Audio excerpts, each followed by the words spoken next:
Өмүр булагы демекчи кыргыз жергебиздин жаратылыштан берген түгөнгүс баа жеткис байлыгы бул ыйык таза суубуз. Канчалаган чет өлкөлүк жарандар суктанып, ден соолукка керектүү минералдык заттардын түрлөрү көп экенин изилдеп кетип жатышат. Ошентсе да колдо бар алтындын баркы жок болуп, аны ысырап кылып, туура пайдаланууну билбейбиз. Дегенибиз менен эбегейсиз эгемендүүлүк күнүндө таза сууга жетпеген айылдар четинен саналат.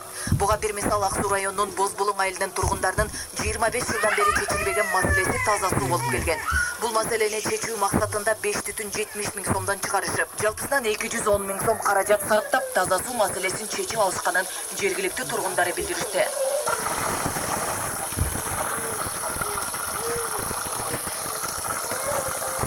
Боз Булуң айылынын тургундары өткөн жылдын октябрь айында суктууну казып чыгарып алдык. Мамлекет тарапынан эч кандай жардам болгон жок. Азыр жакшы, Кудайга шүкүр. Жаңы конуш болуп кетип жатат жерде. Бул жердеги элдер сакталып алып атат. Мурунку суу түтүгүбүз аябай эскиле, аябай кыйналып жүргөн. Быйыл жакшы, Кудай буйруса суу чыгарып алдык.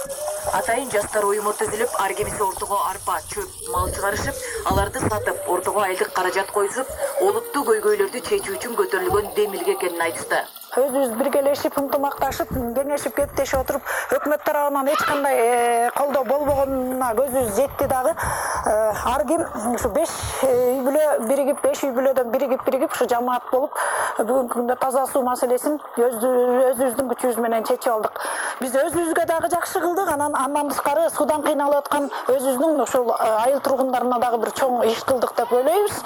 Бүгүнкү күндө мына сууга жыргабай калдык, Кудайга шүгүр. Мындай көрүнүктүү көзгө басар иш-чарага Боз Булуң айыл башчысы да абдан элдин ынтымагына, биримдигине ыраазы болуп келет. Ал өз сөзүндө чечкиндүү, эч кимге зыяны жок айыл тургундары менен иштешип жатканын жана быйылкы жылга карата планга кирип аткарыла турган иштерди бүтүрүп, калкка тийиштүү кам көрүлөрүнө сөз берди. Жаңы конуштарыбыз бар эле, сууга аябай муктаж эле ушул элдер. Өзлөрүнүн жарыды, өзлөрүнүн күчү менен өкмөттөн бизден сурабастан өзлөрү демилге коюшуп, 4 үйдөн болуп 2 жерге водопровод чыгарып алышты. Мында айылдын биримдиги ынтымагы деп түшүнсөк болот. Айылда кылчу иштерибиз көп. Ааламга жол айылдан башталат демекчи, алгач элеттик элдин жашоо турмушун оңдоого өкмөт далалат кылышса, келечекке көпүрө куруларында шек жок. Бирок учурда мамлекет тарабынан айтылгандар аткарылбай, баягы эле элдин камын ойлогон патриот адамдардын арты менен көйгөйлөр чечилип жатканына мезгил өзү күбө. Нуржан Дөөткулова, Айбек Турдакунов, Нурлан Чойбеков.